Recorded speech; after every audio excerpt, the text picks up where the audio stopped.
I'm like, well, when would you need me to go? He said, well, now.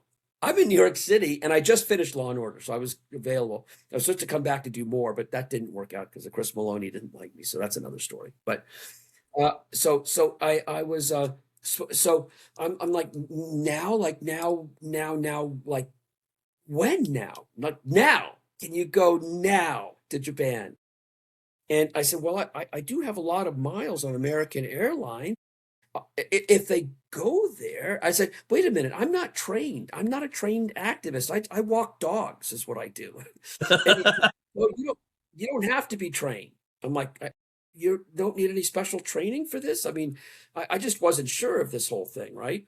And I said, is it dangerous? Because I'm an actor and I'm not really like I'm not a Navy SEAL or anything. I'm just an actor. I played a military guy, but I'm not.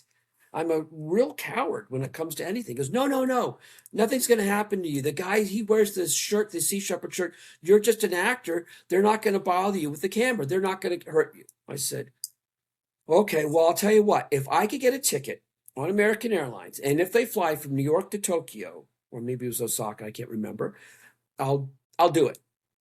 And my miles, and they fly, and they took all my. I'd have to pay $1 for my ticket, and they flew. There's a direct flight.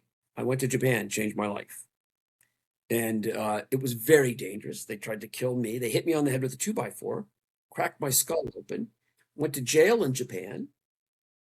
They threw me off of I mean, it was extraordinarily dangerous. And yes, you definitely need training. They put me in situations that I'm running for my life from these psychotic, people that live in this little town, and they hated us.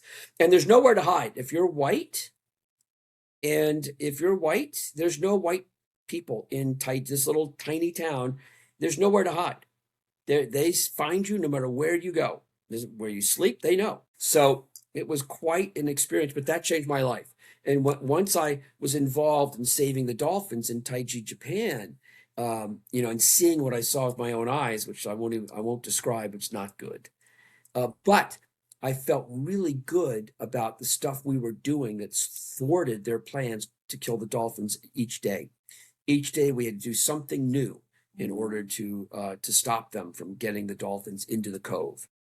And for over a week, it was just me and that other kid, Nick. They didn't send that Sea Shepherd team, and they did come eventually.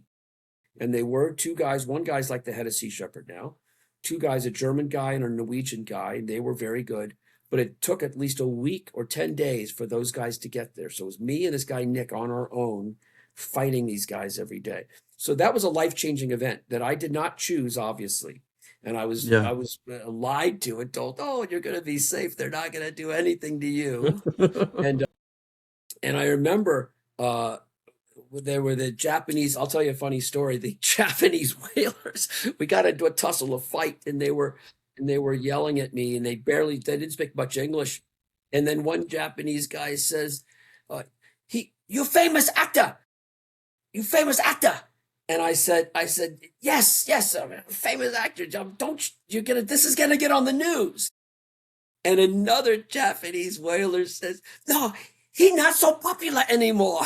No news for you, he said. No news. He's not popular. So basically, he's a has-been. Nobody cares. Beat him up. Yeah, it was crazy. He no popular. No news for you.